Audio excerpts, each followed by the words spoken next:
Have you ever had to take an important test for grade school, high school, or college? Something that was dependent on you passing the class, so that if you failed the test, you'd have to repeat the grade that you were in? It's happened to me before. It makes you nervous.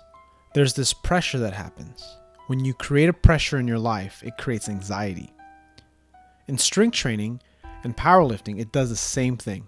People around you might see you miss a lift.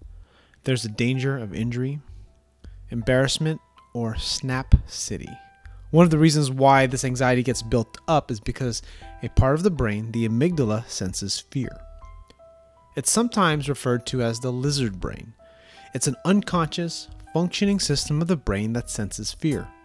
And when we're doing something where fear or danger is nearby, we get alerted because the flight or fight mechanism, the system of the brain, kicks in.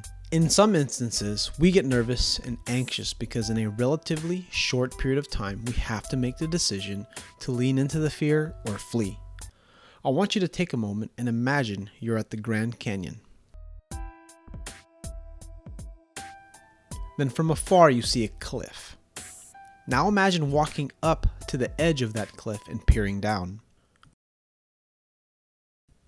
Down there you see several hundred feet deep down in the canyon, where if you fell, there's a 100% chance you're going to die.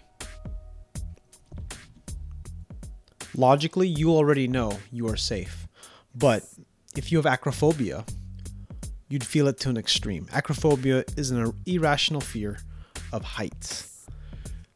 I want to tell you a story about my own personal fear. When I started my first week as a personal trainer working at 24 Hour Fitness, I asked my manager, how do I get more clients? When he described what he wanted me to do, a coldness went over my body and I could feel this uncomfortable pressure at the base of my throat. Ryan, I want you to go and introduce yourself to 5 people. Tell them that if they need help, to come to you. Give them your business card and continue walking in the gym. Do this with 5 people every day. So I mustered as much courage as I could and spotted a member on the floor that was the least intimidating. With a tremble in my voice, I introduced myself. I spoke way too fast and I was clearly nervous. I walked away well before he could reply. 1 down, 4 to go, or so I thought. I walked around the gym floor trying my best to feel normal, but I was pretty tense and anxious. I had trouble calming down and went to the bathroom. I picked the handicap stall because it was the largest. I locked the door and pretended to take a shit. With a sigh of relief, I felt immediate relaxation. It was because it felt good to be alone. I was safe. The thought of doing this to this day still makes me feel a little nauseous. It makes me wonder how I made it this far. On top of being introverted, I have what you would call a mild form of social anxiety. This is something I'm in the process of conquering, and I promise to talk more about it in the future. But what's this have to do with how weightlifting builds confidence? Well, each time you lift a heavy weight, squat, bench, or deadlift, you are exposing yourself to potential danger. Exposure is what builds confidence. Because when you expose yourself to a heavy weight or a new exercise, your amygdala gets activated. It senses danger. When you move a weight successfully with good form, you teach your amygdala that what you're doing is in fact safe. Safe enough anyway. When you do a heavy weight for multiple reps for multiple sets, you are exposing your lizard brain to risk. With each successful rep and each successful set, you reinforce this is safe for you to do. This is something that you can't directly control because it's a flight or fight response that's mostly unconscious. It's a feeling, and you can't will yourself to change how you feel unless you experience it in a way that builds confidence. That's worth repeating. Unless you experience it in a way that builds confidence.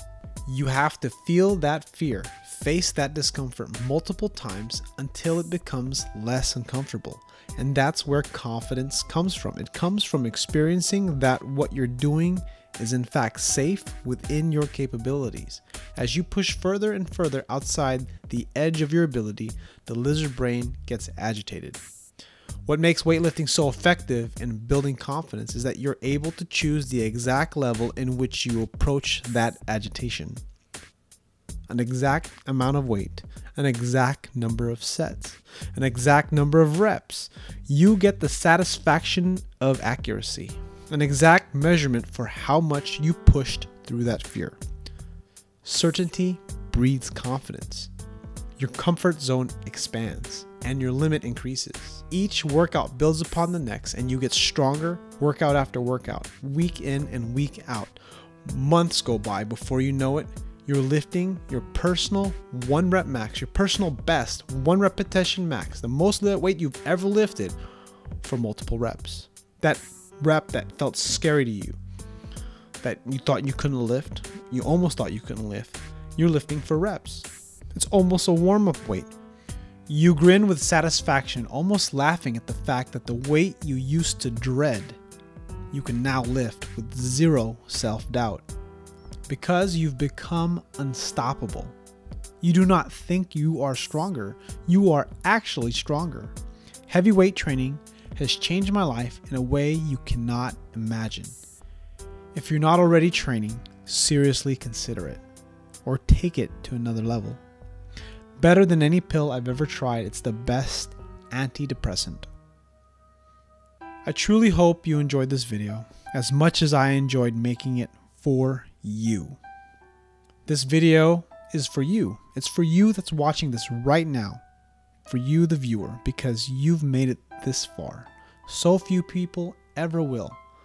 So this is a genuine thank you for listening all the way through. And if you've ever dealt with shyness or social anxiety, I highly recommend you check out Sean Cooper's system. It's something I've been using and it's been helping me a ton. It just basically helps me reframe like the way I view things. Because one of the things he talks about in his system is safety behaviors, and I'm like a master at safety behaviors. I have this mastermind group or meeting that I'm going to in Southern California, and it's for internet business, and I have to network with people. I need to socialize, I need to make connections with people. This is not easy for me to do. This is one of the reasons why I reached out to Sean. Click the link in the upper right hand corner, or check the link in the description for Sean Cooper's Shyness and Social Anxiety System. This is not a paid endorsement, but it is an affiliate link. So if you decide to get the program, it does help me out. Click like if you haven't already. Subscribe if you're not a subscriber. And if you'd like to get emails from me, click the newsletter link in the description. Do me a favor, do yourself a favor. Take action towards your goals and dreams. Thanks for watching.